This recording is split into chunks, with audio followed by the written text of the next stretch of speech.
કચ્છમાં થોડાક સમય અગાઉ અદાણીની પાવર લાઇનને લઈને મુન્દ્રા ખાતે ભારે વિરોધ થયો હતો અને હવે મુન્દ્રાના નવીનાળ સહિત આસપાસના ગામોની 108 હેક્ટર જમીન અદાણીને સોંપવાનો વિવાદ વધુ વકર્યો છે.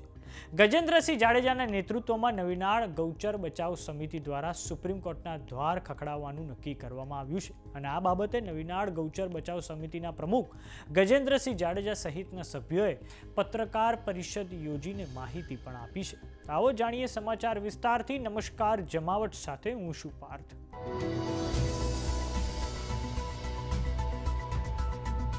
કચ્છના મુન્દ્રાના નવીનાળ સહિત આસપાસના ગામોની 108 હેક્ટર ગૌચર જમીન 2011ના વર્ષમાં અદાણી કંપનીને સોંપી દેવામાં આવી હતી, જેને લઈને ત્યાંના પશુપાલકોમાં ભારે રોષનો માહોલ જોવા મળી રહ્યો છે.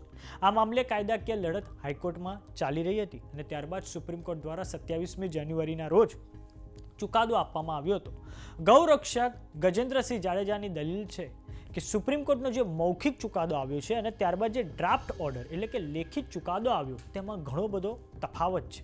આ તફાવત 3 મુદ્દાઓમાં જોવા મળ્યો છે, જેમ કે સુપ્રીમ કોર્ટના મૌખિક આદેશમાં અદાણી કંપનીને 2 અઠવાડિયામાં સાંભળવાનો આદેશ કરવામાં આવ્યો હતો, જ્યારે લેખિત આદેશમાં આ સમયગાળો 6 અઠવાડિયાનો થઈ ગયો છે. આ પછી સુપ્રીમ કોર્ટે મૌખિક આદેશમાં ગુજરાત હાઈકોર્ટને 3 મહિનાની અંદર બંને પક્ષોને સાંભળીને સ્વતંત્ર ચુકાદો આપવા આદેશ આપ્યો છે, જ્યારે લેખિત આદેશમાં 2011થી ગુજરાત હાઈકોર્ટમાં ચાલી રહેલ પીઆઈએલને ડિસ્પોઝ કરવામાં આવી છે. એટલું જ નહીં, સુપ્રીમ કોર્ટે મૌખિક આદેશમાં જ્યાં સુધી નવો હુકમ ન આવે ત્યાં સુધી જે તે વિસ્તાર ઉપર યથાવત સ્થિતિ જાળવી રાખવા આદેશ આપ્યો હતો, જ્યારે લેખિત આદેશમાં આવો કોઈ જ ઉલ્લેખ નથી.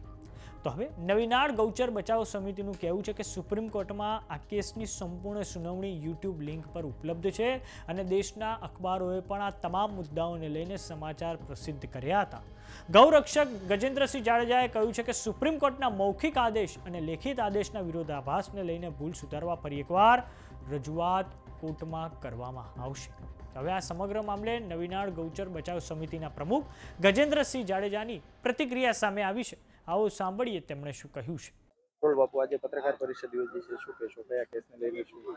2011થી અમારી ગૌચર જમીન પાછી મેળવવાની હાઈકોર્ટની અંદર લડત ચાલુ છે અને છેલ્લે સુપ્રીમ કોર્ટની અંદર ગઈ. સુપ્રીમ કોર્ટે એક ચુકાદો 27 જાન્યુઆરી આપ્યો છે.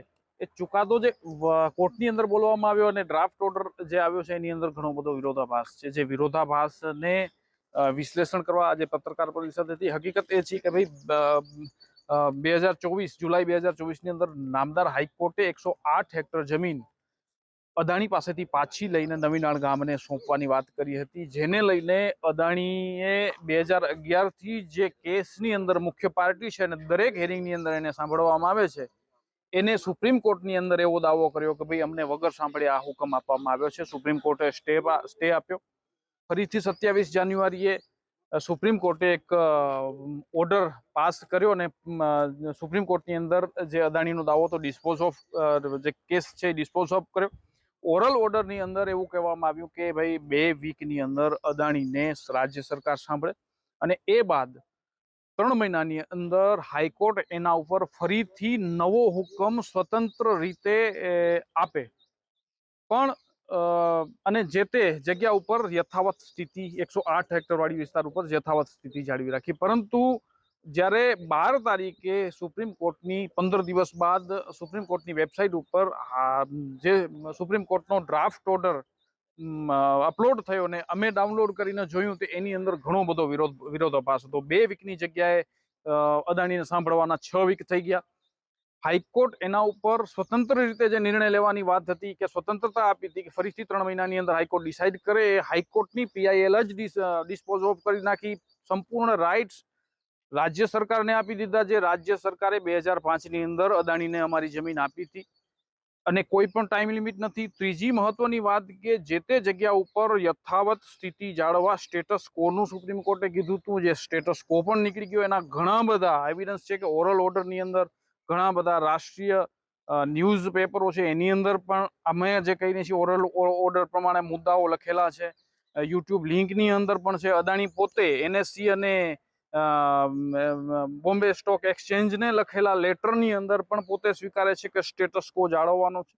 એટલે ઘણા બધા એવિડન્સ છે. સાથે સાથે સુપ્રીમ કોર્ટની અંદર અને ઘણા બધા એવા જજમેન્ટ છે, ઘણા બધા નિયમો પણ છે કે જે કોર્ટની અંદર વાંચવામાં બોલવામાં આવેલો ઓર્ડર જ અંતિમ ઓર્ડર ગણાય છે. એ ડ્રાફ્ટ ઓર્ડરની અંદર કંઈ ફેરફાર કરવો હોય તો જે તે પાર્ટીઓને નોટિસ આપી ફરીથી હિયરિંગ કરવી પડે છે. પણ આટલો બધો વિરોધાભાસ કયા કારણે આવ્યો એ પણ મહત્વની અને વિચારવાની બાબત છે, જે બાબતે અમે નામદાર સુપ્રીમ કોર્ટ પાસે ફરીથી જઈ અને વિનંતી કરશું કે ભાઈ આ ઓર્ડરની અંદર ઘણો બધો વિરોધાભાસ ને ઘણી બધી ભૂલો છે જેને સુધારવામાં આવે. અને જો કદાચ આવું ન થાય તો જે લોકો માની રહ્યા છે કે ભાઈ અદાણી સર્વસ્વ છે, સુપ્રીમ કોર્ટની અંદર પણ ધારેય કરી શકે, એટલે લોકોનો ન્યાયતંત્ર ઉપર વિશ્વાસ ઘણો બધો ડગમગાશે. સમાચારોમાં અત્યારે બસ આટલું. જોતા રહો જમાવટ. જો તમે અમને યુટ્યુબ પર જોઈ રહ્યા તો સબસ્ક્રાઇબ કરો, જો તમે અમને ફેસબુક પર જોઈ રહ્યા તો ફોલો કરો, સાથે જ અમારી વોટ્સએપ ચેનલ આવી ગઈ છે, જોઈન કરવાનું ના ભૂલતા. નમસ્કાર.